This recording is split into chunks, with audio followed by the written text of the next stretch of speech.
esengo mingi bandeko na koyambela bino confrère ezaka toujours bien so na yambi confrère au moins wane kopesa biso en tout cas angle ya ba journaliste pour na ba sujet ebele na yambeli bino merveille irenge na yeto kosolola makambo mingi etali un peu mosala na biso évidemment ndenge nini toza ko traiter pe ba information yango papa irenge yo moko yebi ke mokolo na samedi ndwe kozala ba marche ba manifestation kozala journaliste congolais il faut à couvrir l'information.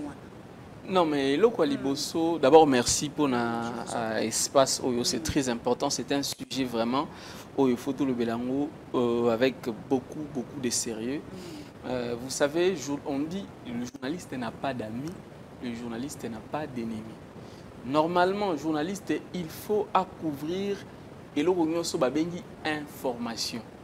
Pour un traitement. La différence c'est que vous allez entrer dans commun des mortels, les alliés qui vous allez à cause éléments on a brut à traiter vous allez censurer mais sous il faut censurer voir qu'est-ce qui est bon à consommer selon les codes d'éthique et de déontologie du journaliste congolais. Mais moi ce que je crains les alliés que na Congo en fait bloc moko ici et salami on a constaté bloc on est allé ils allaient que surtout bande on a biso confrères oyo bazalaka na ba opinion qui ndaka pembeni ya nini ya pouvoir en place pour na bango marche à opposition. Je donne un exemple, bango bakoki ko kita na terrain te pour na ba couvrir yango. Je ne généralise pas mais la majorité so kiti na terrain ko na bango te. Na moni pesa ko kata yo mokende ko ngai na uti otanga tweet ya Beledou du Jésus Beledou. Oui. Ouais alobi que opposition eza ko pesa 5 000 na 10 000 francs pour batrouba marché. Non mais donc on a pour comprendre te azuba fait un monde nini je sais pas est-ce que le col a Beledou et moi à l'obakazali moto ya gauche à pouvoir. Oui. Est-ce que l'information na yé to ko prendre en gros avec des pincettes ou te prendre en gros en totalité comme vrai? Non, vous savez, tant lobby bongo, est-ce qu'il y a Azali n'a pas preuve à tangeli biso source nini? Est-ce qu'il y a un journaliste qui a source d'information to ezali mutu? Est-ce qu'il y a Azali qui présente tant que ko kabolé la batu ba 15 000 francs? Il y a un moni est-ce que Azali qui journaliste o azalaka proche à opposition nda lobeli yango nga komona mafinga elingaki banda na ba réseaux sociaux na bande ko mususu ba journaliste na bande ko mususu surtout ya UDPS ya Union Sacrée ba ko banda ko finga et alors qu'un journaliste ne peut pas affirmer eloko soki azali na à détenir preuve t 15 000 francs bon ngana yoki yango kaka sikoyo et panayo moi je sais que aujourd'hui en tant que journaliste s'il faut analyser il faut koyeba ke la majorité de la population congolaise basali na précarité na passi. Et dans le contexte aboye ceux qui opposition a bengi bango ba marché pour na ba revendiquer ba droit na bango opposition ça na posa kuta opesa mbongo te bakobima. Bakobima.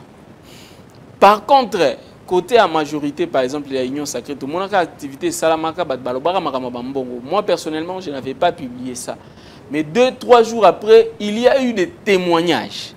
Des témoignages ya batu oyo balakaki bango mbongo misusu ba pesi bango te misusu ba pesi bango. En ce moment là journaliste c'est quoi ko kota sur scène azui image wana il peut maintenant relayer parce qu'en réalité un journaliste surtout lorsqu'il est en train de traiter une information il ne doit jouer que le rôle il y a au babenga na le poto rapporteur il n'est là que pour rapporter mais ceux qui ont allé na plateau de télévision par exemple, il s'agit d'un article de commentaires. Ou un des journalistes a la possibilité de couper sa avis. Net il marche il y a lobby. Dans des pays sérieux, il peut y avoir des plateaux spéciaux où vous expliquer aux journalistes à sa avis à sa éléments techniques. C'est possible, il existe des journalistes spécialistes et des questions politiques. Mais journaliste, qui autant sans avoir des preuves, en tout cas, ils allaient au babengaga amatérisme. Vous savez, aujourd'hui, j'aimerais vraiment fustiger quelque chose parce que tant que le journaliste, il y a pouvoir, le journaliste, il y a opposition. Il y a précisé dans le logo. Journaliste engagé, et même papa Patrick Mouya, il y a l'ingakater, mais on a un journaliste engagé. Non.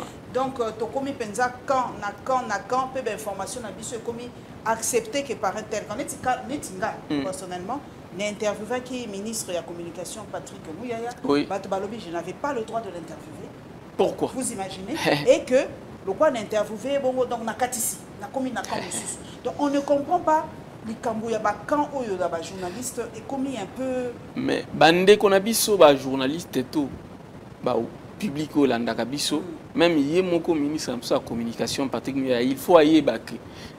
Et à la France, et à les États-Unis, et à les pays qui sont dits développés, il existe en tout cas médias, tendance, on appelle ça des tendances en français. C'est ce qu'ailleurs on peut appeler aussi la ligne éditoriale.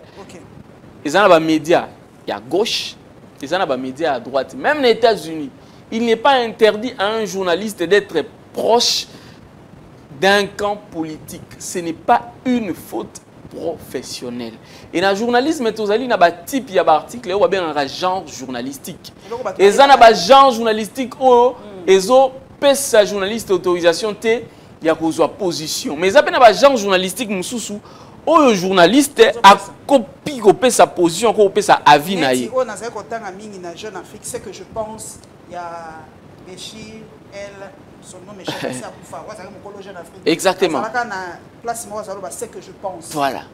Il existe même en tant que journal soko taliba journal imprimé comme on a à gauche ba comme par exemple éditorial. Exactement. Il n'est pas interdit. Alors, ce qui va le dire que nous sommes éditorialistes, nous sommes journalistes d'opinion, papa Mouya a l'ingité, mais il y a papa Mouya. Quand il était journaliste, il était dans CBS, je me rappelle bien à l'époque, Eric Chikouma, Jésus Noël Cheki. Mais lui-même, notre ministre Mouya, il a porté le combat d'Ipalou. Mais c'est justement Palou, comme si Patrick Mouya a place hier à Zaliwana. Patrick Mouya, na CBS, il couvrait les activités à Palou. Il couvre beaucoup plus d'activités. Il y a SID. Ce n'est pas une faute professionnelle. Peter Tiani, il couvre l'activité ensemble. Ce n'est pas une faute professionnelle. Tu dis que Pius Romain Roland, par exemple, il y a une activité à peu perdue. Et ça faute, le rôle à Yemokope Beledou, par exemple, il couvre les activités de l'UDPS. Ce n'est pas mauvais, ce n'est pas une faute en soi. Mais tant que le ministre de la Communication, Patrick Mouya, a que journaliste Azan à droite, il y a la poche na acteur politique, proche na courant politique, Patrick Mouya a Mikosa. Parce que il a porté le combat du Palou, il y a un Moutemema qui est na primature. Qui conseiller principal de la primature. Après député national et les lois à ministre de la communication. À l'époque, le concept de journalisme engagé. Avec l'évolution, nous avons créé un concept de journalisme engagé, mais c'était un phénomène qui existait déjà. Alors lui, notre ministre ne peut pas parler d'un nouveau variant, entre guillemets, comme il dit là, le journalisme d'opinion. Non. Moi, j'apprends à notre ministre, parce qu'apparemment, il ne le sait pas, qu'il existe le journalisme d'opinion, un journaliste a droit de faire des analyses. Et ça, point de vue, maman Paulette, bien qu'il y ait un journaliste, mais je suis journaliste spécialiste des questions politiques. Et ça, c'est un logoti en classe, dans un diplôme, il y a licence na journalisme politique international. Nous avons un diplôme d'études approfondies na sciences de l'information et de la communication, spécialité dans la communication politique. J'ai défendu un mémoire de DA intitulé La médiatisation de la vie politique en RDC. Il y a mémoire, on a développé théorie, il y a narratologie, il y a énonciation. Bon, il y a un nouveau narratif. D'ailleurs, on a recommandé au ministre Mouya à la bibliothèque, il y a IFASIC, à niveau 3e cycle, à mémoire, à consulter. Là, j'ai développé la narratologie comme théorie. Et justifier biloko nyonso oyo ya salaka na émission na ye o salaka na. Est-ce que ça dit émission parce que tu vas comprendre te pour na monaki c'est pas que Bacholi, mais bato bazo comprendre que papa VK Lobaki, merci de m'avoir appelé dans votre émission. Bato ba comprendre est-ce que Oyo papa Mouya Yassara, est-ce que ezali émission, ezali nini en fait, c'est qu'il fait un compte rendu, qu'est-ce qu'il fait en fait? Notre ministre Mouya Yassara wana ezali émission. Émission. Ça je parle en tant que spécialiste de l'audiovisuel. Au ministre Nabiso ya communication et médias on a lingaka minja salaka wana ezali émission yango moni même Vital Caméra zengie merci de m'avoir invité na émission na yo na expliquer au format wana. Oui, expliquez pas banamba. Mouyaya ministre Nabiso Mouyaya c'est qu'il fait, il joue pratiquement le rôle d'un présentateur de l'émission. Médiateur, c'est lui qui pas médiateur, mais il donne la parole, il joue le rôle d'un présentateur. Il joue le rôle d'un présentateur. Regardez même comment il est introduit. Madame, monsieur de la presse, merci. Journaliste un jour, journaliste toujours. Non mais oui, mais il doit comprendre qu'en tant qu'acteur politique, en tant que porte-parole du gouvernement, ce n'est pas lui qui doit commencer à donner parole. Ce sont les journalistes, il ne faut pas passer parole. Blaise Boko Kazali, Françoise Boulazali, journaliste Ebele Bazali, Oscar Kabambanamoni a commis directeur des informations. Tikela Bango va présenter l'émission. Yo Yaka en tant que porte-parole du gouvernement et paie sa position il y a gouvernement. Ce qui est allé tour il y a par exemple FPM il y a économie aïe mais en face il y a des journalistes. Mais oh il y a ça la Kawana théoriquement c'est le journalisme, ça ressemble à une émission de télé. Seulement, lui, il ne veut pas qu'on appelle ça émission de télé. Alors que sur le plan de la conception, sur le plan de c'est une émission. Ce n'est pas différent. Il y a un magazine, il y a Maman Paulette, il y a Mbinga Iboeto, il y a acteur politique. Ce n'est pas différent. Ce n'est pas mauvais, ça style, mais seulement... Style wana il faut arriver à un moment et puis il faut être vraiment souple. Il est ministre de la communication et des médias. Ministre Mouyaya azo salamakambu soki yo ozali journaliste na ba opinion na ils ala contre pouvoir en place. Azo ya na style ya koluka neti ko intimider batu. Un style, c'est comme si nous, journalistes, nous sommes obligés d'accompagner le pouvoir. Non, le journaliste n'est pas obligé d'accompagner le pouvoir. Ce que c'est ça, la reportage. Dans l'anda qui est mon cas, le bilan a période mon spécial.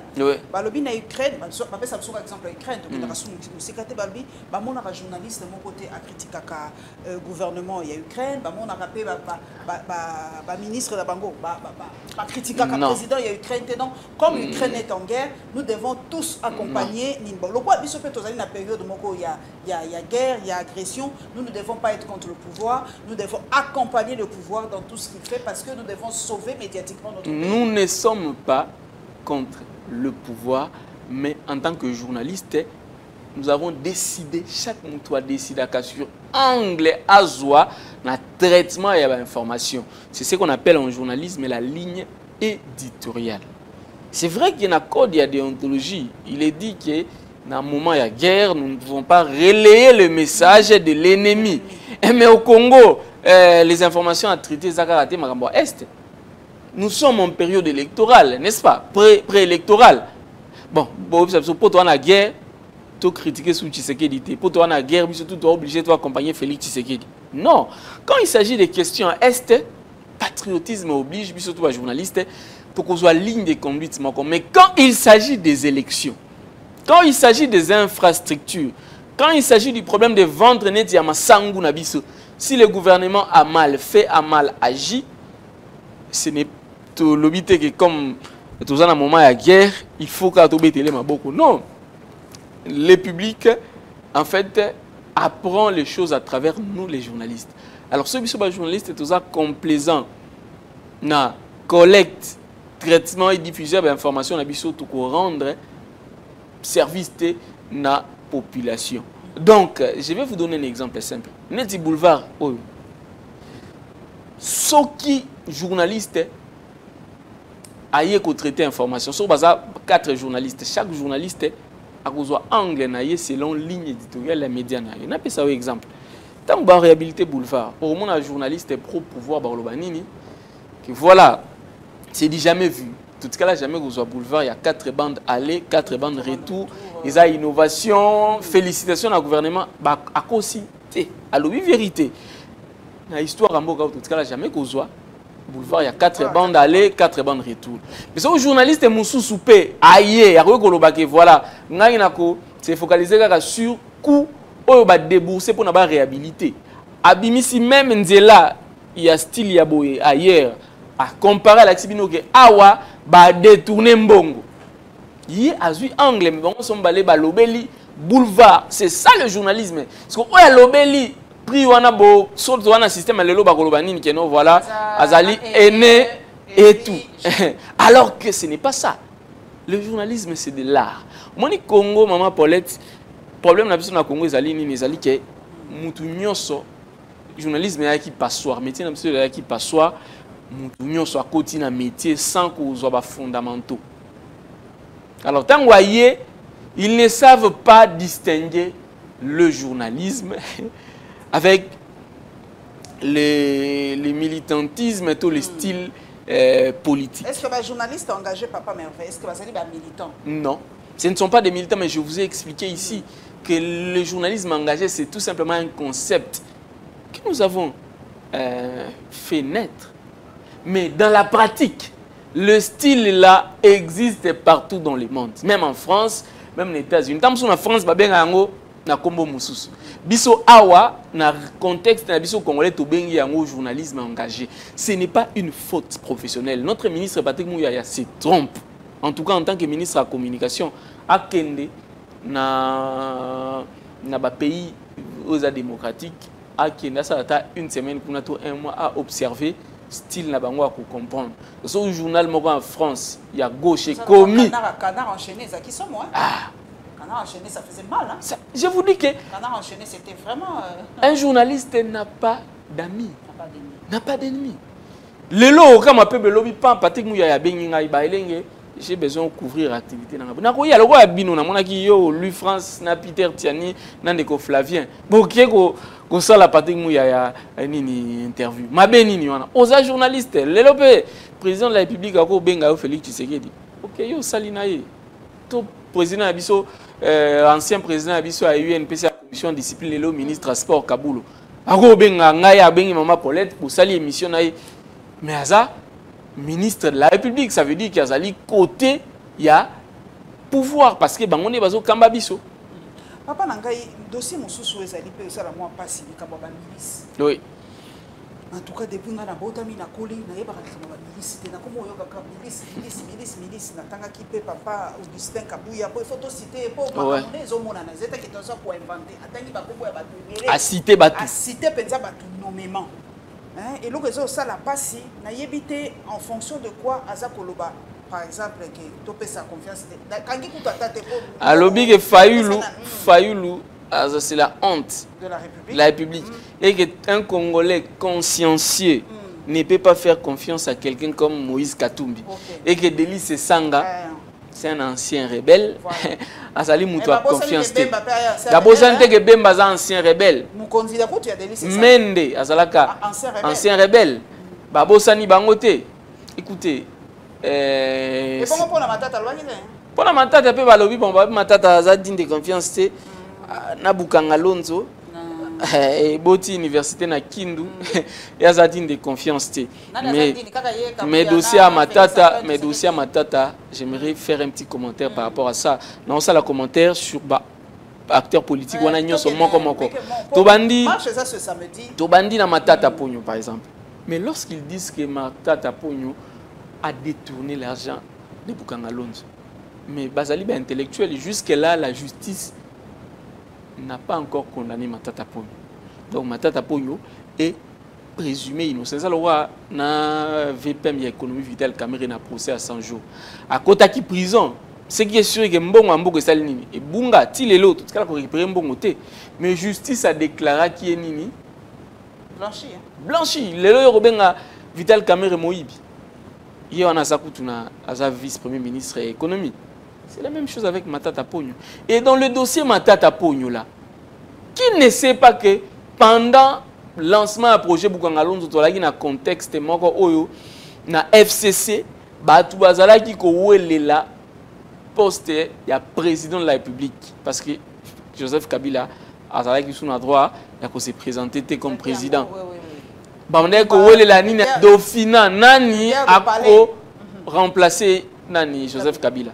Et Matata Ponyo était cité parmi les potentiels remplaçants. Il y a Joseph Kabila. Aubin Minakou. En tout cas, moi, c'était les deux. Alors, il s'est passé guerre et leadership entre Bango. Alors, à l'époque, les importateurs étrangers profitaient de l'eau, utiliser la FCC pour Bukangalonzo et Koufa. Parce que ce Bukangalonzo est réussi et que le bilan et Mabakoloba Matata Ponyo a réussi dans quelque chose et couper ça y est, les sous kilo. Alors il fallait que l'agneau soit échoué. Et Koutanina, importateur étranger, bango bazaka na habitude ya ko importer maïs na mboka. Alors ce qui production locale et salami mingi, qu'est-ce qui va se passer? On sera obligé de consommer la production locale parce que vous en a prix abordable. Alors, pas ça capitaliste. Tabi Bukangalonzo est réussi parce qu'il était prévu Bukangalonzo dans au moins dans chaque province. Bukangalonzo nous omona ils ont monene mona ville à Paris. So keti lelo okomona ba engin ezali wana. Masangu epolaki na Bukangalonzo. Il y a des cités et tongami na kationa parce qu'en réalité production ya Bukangalonzo ezalaki production moko industrielle en réalité. Ezali fermeté mais ezali production industrielle. Alors babungisi basali tout projet Bukangalonzo esala nini et là. Alors lorsque bango bazotia nyonso na mutu ya Matata Ponyo, c'est là où moi je vois que ce n'est pas du tout responsable. Un gouvernement ne se plaint pas. Un gouvernement agit. Tant on est simba quitté. Pour nini gouvernement oyaki après et continue à qui projet Bukangalonzo parce qu'on avait arrêté de financer le projet Bukangalonzo. Pour nani ba continuer à financer parce que ce qui est le gouvernement il combat. Oui, ce qui est réussir, ça va porter le nom de Matata Ponyo. Yo monaki na ba image les Sud-Africains responsables des entreprises multinationales et Banda qui s'occupait de travaux. Il a fait des déclarations. Je suivi une émission. Hier, na Floride Zantoto, na Christian Bosseme, le président c'est ça, na Congo Belge. Ça l'émission avec un interprète à côté. Où Azondima il a reçu la totalité ya mbongo. Mundele wana ndimi. Bon, siko mundele ndimi la totalité ya mbongo. Siko en quoi Matata Ponyo a détourné l'argent? Ce qui bazan a pour ça to récupérer mbongo wana ya Bukangalonzo. Mais il faut aller et pas ya mundele wana ko sala ye procès. Azana ba immunité te. Azali ni député, ça veut dire que justice a kozana pour ça ta kenda ko senga lever ba immunité na parlement bako se saisir na dossier wana bako convoquer pour na ba luka to récupérer mbongo wana si réellement ils ont besoin de récupérer cet argent là. Mais le schéma n'est pas ça. Schéma ezali nini? Ezali que siko élection ezoya. Bon, n'enga élection ezoya bana pour ça ko condamner Matata te. Ils veulent tout simplement coller à Matata Ponyo les chèques ya Bukangalonzo pour la population à Aïnaye. C'est tout simplement un schéma politique au monde à Matata Ponyo te. Mais ba continuer car na babilo ko wana Matata Ponyo a détourné. Aloni Bukangalonzo a boti université. Alors que ça a été démontré clairement que l'université c'était le fruit d'une coopération japonaise. En tout cas, ça c'est selon les informations que moi j'ai en ma possession.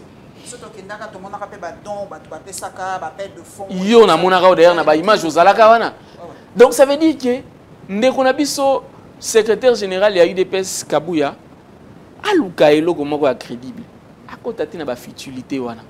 Parce que nous les vrais intellectuels, nous savons différencier qui est coupable et qui ne l'est pas. Pour Moïse Katumbi, par exemple. Pour Moïse Katumbi. Écoutez, lorsque Kabouya dit que Moïse Katumbi, une personne, ni un Congolais, ni un censé ne peut pas faire confiance à Moïse Katumbi. Mais au contraire, un Congolais censé ne peut pas faire confiance à Kabouya plutôt qu'à Moïse Katumbi.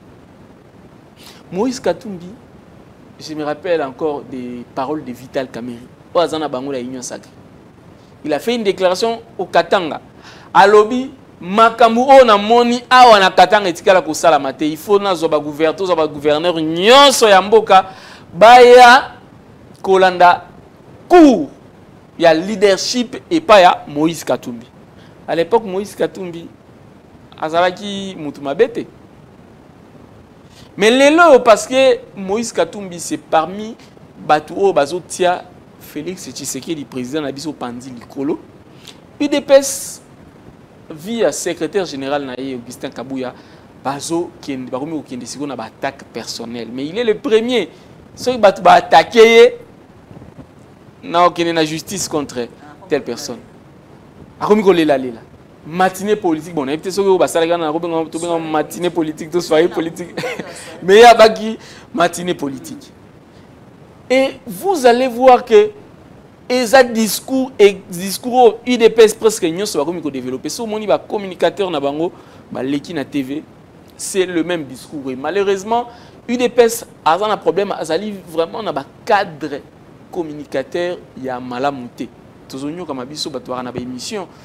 Pour nous, les communicateurs à IDPS, bon, na zu mutu moko ya union sacrée ou pertinent, il faut na lukape ba communicateur moko à IDPS ya pertinent. Maman na ngauza téléphone bandi ko luka.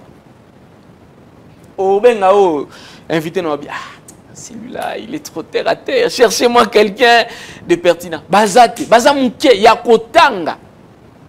Bazara na moi journaliste na bango banda ko défendre bango bien Christian Bosembi. Mais bah ça l'hyper bazu Christian Bosembi ba ko d'ici na institution. Batiki passoir wana. Dienit kaninda yo wana pe ba kena na IGF batie na RTNC. Puis Gérard ye wana basali nini batindi pe na RTNC. Ba nommé bango ba o batikali wana, ils ne font presque plus le poids. Conséquence logique communication, il y a union sacrée communication à Mokonzi Mboka ezali en chute. Ce que vous en avez posé ça ou bien ba journaliste tout ba communicateur il y a opposition la muka ensemble et tout comme on a baza talebele yomo to lemba paye makasi ya pertinent. Mais de l'autre côté c'est très difficile. Très difficile. Moïse Katumbi c'est quelqu'un que moi personnellement j'apprécie parce que il a su investir la bilanga. Et là, biso ba congolais dans la culture wana te biso congolais nyons sont politiques alors que ceux qui na poto na mikili ya poto comme on a que les plus riches ce sont des fermiers et Moïse Katumbi a développé cette culture là.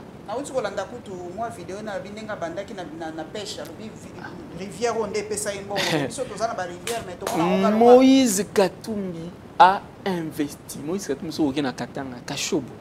Yo so na Kashobo. Soko moni makambo ezakuna me yo moko sepeli. Moïse Katumbi du 1er au 30 de janvier tina décembre soko ke komona ya asala kabilanga. Asala kabilanga. Est-ce que Kabouya azata na ferme moko ata quelque part que non asala ka production moko akosomba mais azana ngote. Na IDPS na azana ngo. Oyo yebi pena que c'est un grand fermier. Joseph Kabila au moto yebi kingakati zali na bon na nga ki Félix Tshisekedi azana somba ki moko kota ki monza kuna mais bon kota ki monza kuna côté nini mais ça nini te. Alors que dans un pays sérieux normalement ba production neti ya ba kashobo ya ba nani ya ba nini ya kingakati il faut ezala un peu partout. Il faut que ba acteurs politiques na biso ba kutisa culture wana. Alors, Moutazo Salabilo kwa bongo. Yo ozolobake, un Congolais sérieux ne peut pas faire confiance à Moïse Katumbi. Mais écoutez, nous on a besoin de manger. Quelqu'un qui contribue potolia, yo lobito sala confiance. Bon, yo pe sakabiso ni n'a pas koleka na TV ko tanga ba komba ba opposant a pas koleka na TV ko proposer marche les mêmes jours que opposition. Est-ce que maman Paulette et loko Gentilingo Bilandimi à cause de la responsable à o ekokoma oyebi que lobby jeunesse a UDPS nanzila opposition pe nanzila et puis que loka mabeko ekokoma bien que ba itinéraire ezali mon côté mais on ne sait jamais na ba biloka ba milice to komi koyoka yoka Regardez ce qui se passe là-bas. Na côté na commune Angalima. Non. Non, ce qui est sûr est que kuna les forces du progrès des autres population mal à l'aise. Qui ne sait pas que force du progrès a installé côté il y a DGC je crois à Grand Malik. Qui ne le sait pas. Bon, force du progrès a ni. Mais n'a eu des pèses. Et ça parti politique de ça mouvement moi je crois si je ne me trompe pas, il y a en soutien à Mokonzi Mboka ezali proche na parti présidentiel. Moïse Katumbi en réalité azali mutu moko oyo ce qui Félix Tshisekedi azali sage, il faut à protéger. À protéger pourquoi? Parce que Félix Tshisekedi qu'on doit l'atteindre physiquement. Non mais écoutez, ba menace ezali physique. Permettez-moi mais il faut balobi matata nanu ba guta gaz te, il faut non mais il y a même quelqu'un qui a dit qu'il doit l'atteindre physiquement. Écoutez, demain si il y a des morts comme c'était à l'époque de Kabila, les morts de Félix Tshisekedi. Est-ce que yo mona Joseph Kabila beti mutu masasibo? Mais bato ba kufa, ba benga ba mort anani. Ba mort ya Joseph Kabila. C'est ce qui peut arriver. On a ngazolo ba moni ngobila. Il ne rend pas un bon service na Mokonzi Mboka. Regardez ce qui s'est passé hier na hôtel de ville. Ngobila s'est comporté en militant, en partisan, il y a eu des personnes. Ngobila Ndazaki wana bané ko défendre cause ya jeunesse il y a eu des personnes. Alors qu'il était en face des secrétaires généraux, il y a parti, il y a opposition. Il fallait qu'il joue à la sagesse. Regardez la déclaration de Devos Kitoko. Martin Fayulu Nao qui n'est pas à lobby. Ngobila est en train de jouer avec le feu. Ngobila est à Kokoka. Soki lobby. Ah, Yumbia qui ça te. Soki lobby. Batuba Koufi. Soki lobby, il y a des blessés. Mais il ne sait pas qu'il va rendre un très mauvais service au président de la République. Bako comptabiliser un parmi mort, il y a Félix Tshisekedi. Parce que ngana yoki. Nalandi Mike Mkebai, alobi Toko Bimananzela oyekoya ya. Nalandi Daniel Safu oyekoya ya. Nalandi Jacques Ndala oyekoya ya. Nalandi pe Makutano Amisi et pas ndeko na biso Jean-Pierre Kayembe. Lui aussi, il est déterminé apparemment. Mais finalement, et puis, est-ce que Gentini Ngobila pouvait vraiment côté jeunesse, il y a eu des pèses aux mêmes qualités que les partis politiques phares, il y a opposition. Dans la marche, on a décidé, vous allez ensemble, vous allez dans LGD, vous allez en vol. 4 partis, vous allez dans la personnalité politique, la Moïse Katumbi. Personnalité politique, le roi Matata Pogno, le roi la délice Sanga, le roi Martin Fayulu. Bon, yo, l'union bonibo minimisango, beaucoup mis à un niveau, il y a jeunesse, il y a eu des pèses, beaucoup mis à un ACP parce que n'a qui est parti en Ngobila. Il y a mon repère au marché. Barossa la matinée dans le stade municipal. Barossa la matinée dans le stade municipal. Les mêmes samedis. Non mais écoutez, vous savez, Ngobila, Azoluka, ACP Lisa Tshisekedi. Talatango. Roi belge à Yemba Fachi Beton, Académie des Beaux-Arts. Vous imaginez donc Ngobila y a Zoluka flatté. Parce qu'en réalité, qu'est-ce qui se passe? Ngobila se sent en insécurité. Avec Gekoko, en fait, il dépêche à Salimini. Il dépêche tant que Bomoni Bazu Gekoko Batiewana, Bazo Lingane Balongo Ngobila. Bah, et puis que ceux qui Ngobila va suspendre eto Balongo lié to Assemblée provinciale. Et Betty Fimbu. Moutako remplacé, c'est Gekoko. L'UDPS va récupérer la ville. Alors, hier, et l'autre sauvage qui est à moi, affinité, na Félix Tshisekedi. Nani a habité que depuis na poto, on a Félix Tshisekedi Bazali, Batumoko, Soki na cité de l'Oyo, comme on a Ngobilawana, Azaliwana, donc na maman Denise a yébié. Donc, hier, Zali Moelo, on a un même perdu. Il a trahi les peu perdus.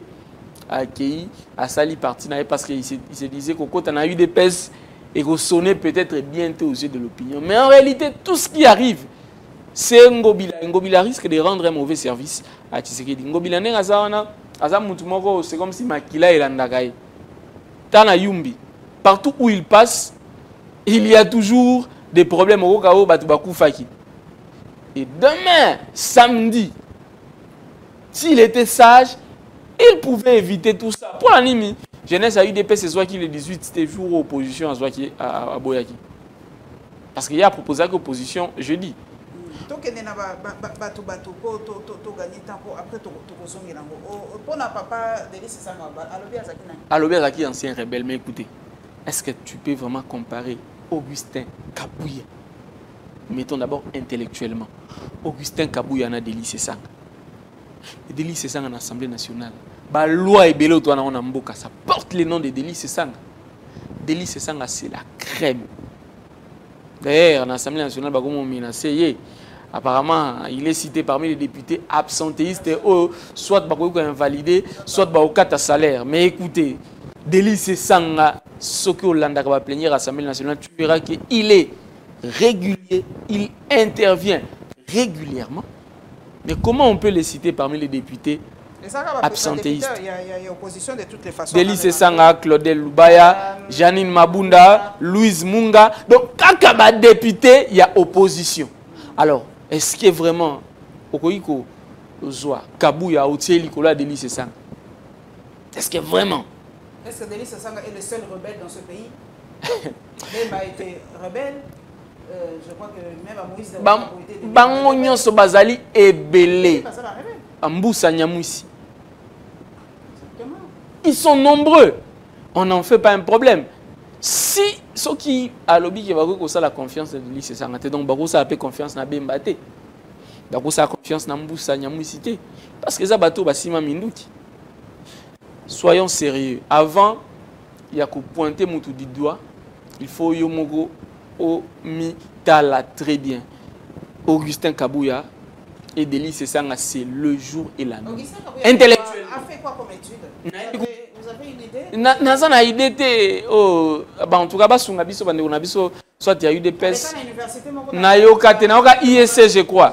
Mais salama ya ki mukolo nayoka ba diplôme mukolo comme mikolo ba tutu ba mo kende soit aké ULK soit aké nini. En tout cas nayebi ke na monaka sala ISC.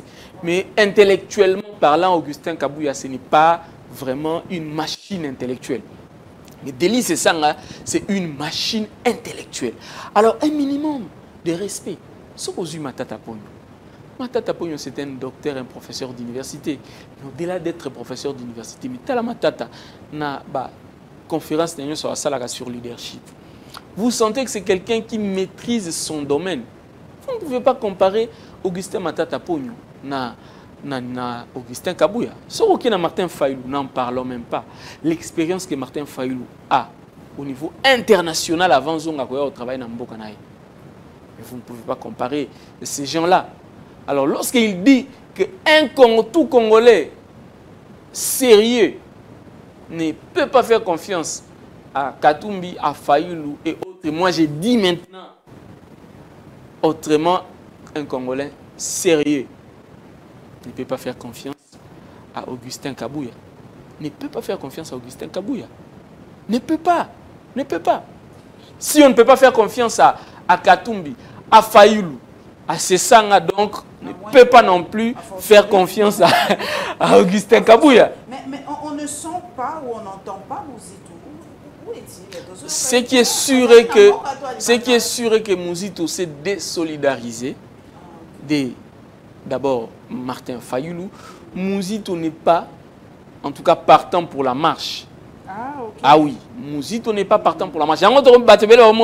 Apparemment, Mouzito va lier déjà. Va lier, bon, Azoluka Abima en opposition avec beaucoup de tact pour rejoindre l'Union sacrée. Parce que ce gars rejoindre l'Union sacrée, il faut révéser. C'est ce que les gens racontent, je ne dis pas que c'est ça. Mais moi aussi, en tant qu'analyste politique, en tant que journaliste, observateur, j'ai comme l'impression que Mouzito a déjà traversé. Parce que comment leader, le gars Martin Fayulu, Moïse Katumbi, Augustin Matata Pogno et autres, baza quelque part, yo Mouzito boy. Et pourtant, nous on a connu Mouzito na Martin Fayulu Batumoko. Mais on ne confirme pas, l'avenir nous en dira plus. ça la lecture n'a moins bien sortie médiatique à la président zambien par Oui. rapport à Massango. Bato balobi nalanda qui un compatriote sur Twitter, ça c'est vraiment tweet, hein? Donc pour expliquer parce que tu yoka qui bien été, tu comprenais qui est malade monté le boy ali anglais, tu comprenais qui est malade monté le bité que tu y a quitté kukuluka Massango, biso to kenda kosoma na l'état zambien te mais to kenda ka kosoma na ba fermier, hein, na bateau personnel, donc c'est tout à fait normal que mon konzi aye baté que to somba pas na babuna. Donc nazoy baté. Moi je biso de to comprenais qui déclaration ya président zambien et confondre UDPS et confondre gouvernement et confondre Batunios. On l'a vu, Nicolas Kazadiepa, Jean-Marie Kassamba. Il a parlé d'une main noire. Yemoko VPM, il y a économie vitale et pas Patrick Mouyaï. Il a parlé dans la logique, il y a main noire. Donc c'est comme si un compatriote, notamment au Bango Baotangezali, Moïse Katumbi, a Zambie pour influencer la Congo maïsté. Et pourtant c'est faux. C'est faux et archi faux. Ils n'ont jamais fait la demande. Et puis, là où place Bazolo, voilà, on va traiter un fermier. Écoutez, la Zambie est très organisée. Le gouvernement zambien a subventionné les producteurs, les fermiers, on a presque nyonso.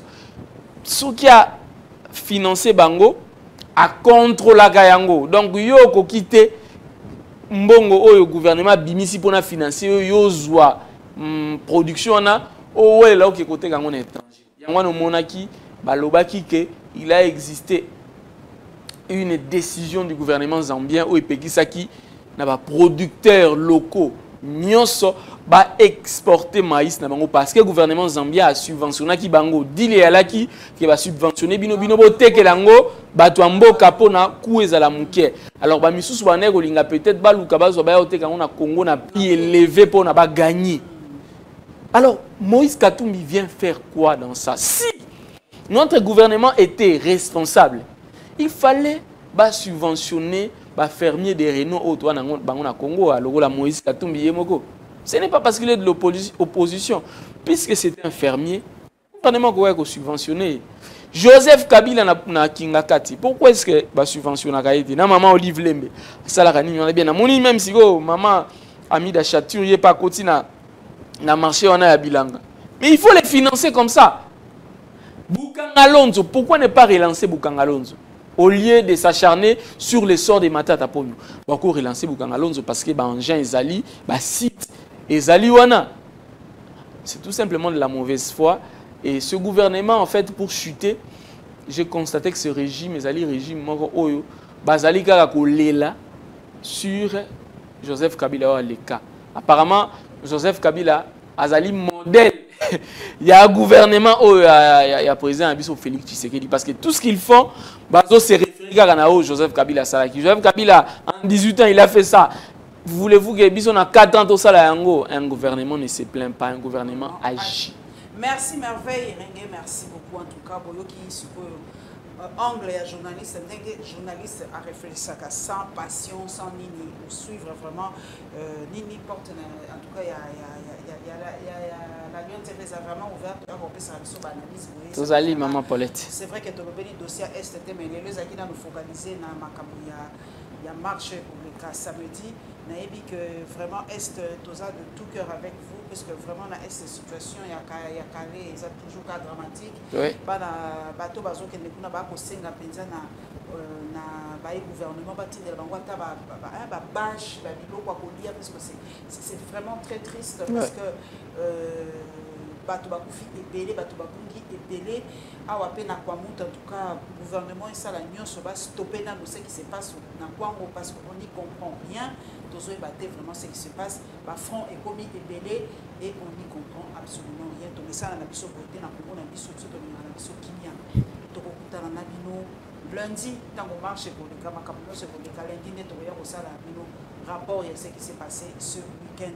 Que Dieu vous bénisse.